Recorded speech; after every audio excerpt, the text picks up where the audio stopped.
कुछ लोग इसे होली में बनाते हैं, कुछ लोग दिवाली में। और मैं तो दोनों में बना लेता हूँ। हाँ, तो देखो इसे बनाने के लिए करना क्या है। लेना है 1 कप भर के मैदा, जिसमें डालना है लगभग 2 चम्मच घी। और फिर इन दोनों को मिक्स कर लो। और फिर मैदा और घी को मिलाने के बाद अब इसमें डाल दो पानी। पानी ना धीरे धीरे करके डालना।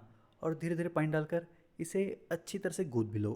और फिर इसे नॉर्मली आटे की तरह गूँथने के बाद ले लो 1 मुट्ठी भर के काजू। काजू की कर लो टुकड़े टुकड़े। और फिर इसके बड़े बड़े टुकड़े करने के बाद ले लो बादाम। बादाम भी उतने ही ले लिया है। और बादाम के भी कर लो टुकड़े टुकड़े। मैंने पिस्ता भी ले लिया, लेकिन मैंने पिस्ता उतना नहीं लिया है जितना कि काजू बादाम लिया था। फिर इसके भी कर लो टुकड़े टुकड़े। और एक पैन में ले लो 1 चम्मच भर के घी, जिसमें मैंने डाल दिया है आधा कप भर के सूजी। और फिर इसे अच्छी तरह से सेक लो, तब तक जब तक इसकी खुशबू ना आनी शुरू हो जाए। और जब सूजी अच्छी तरह से सेक लोगे, तब मैं इसमें आधा कप नारियल का बुरादा भी डाल दे रहा हूँ। इसे भी अब अच्छी तरह से सेक लो, तब तक जब तक दोनों का रंग हल्का सा बदल ना जाए। फिर इसे निकाल लो और निकाल कर ठंडा होने दो। और इसके बाद क्या करना है, दूसरे पैन में ले लो 1 चम्मच भर के घी।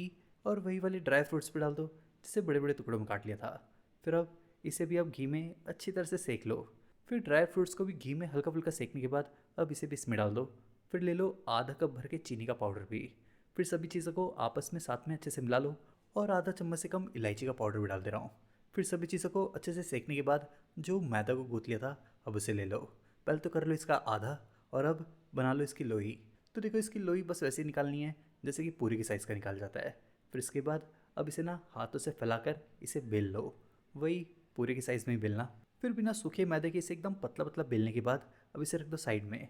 और फिर ऐसे ही सभी को बेलने के बाद अब भर लो इसमें फिलिंग जो तैयार कर लिया था। और हर तरफ से एडजस्ट पे लगा लो पानी। और पानी लगाने के बाद इस तरह से फोल्ड करके सारी साइड से दबा लो। दबाने के बाद अब इसे इस तरह से शेप भी दे दो। चाहो तो आप फोक से भी कर सकते हो या फिर हाथों से भी। तो देखो पहले तो मैं हाथों से करके दिखा दे रहा हूँ, उसके बाद अब इसे फोक से भी कर ले रहा हूँ। अगर आपको हाथों से करने में दिक्कत हो रही है तो आप फोक से कर सकते हो। और सच कहूँ, मुझे दोनों ही अच्छा लगता है।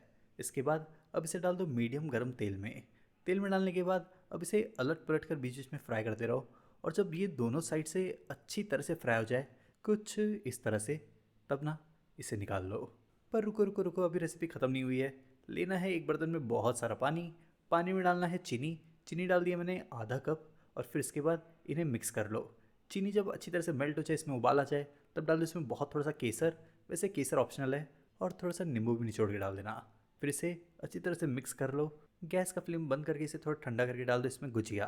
और फिर गुजिया को अलट पलट कर चाशनी में अच्छी तरह से लपेट लो। फिर इन्हें लपेटने के बाद अब इसे निकाल लो। तो देखो, यही थी गुजिया की रेसिपी। बाकी अब आप कमेंट करके बताओ कि आपको गुजिया की रेसिपी कैसी लगी। रेसिपी अच्छी लगी तो वीडियो को लाइक करो, शेयर करो। शेफ प्रतीक्स किचन को अगर सब्सक्राइब नहीं किया है तो जाके सब्सक्राइब भी कर लो।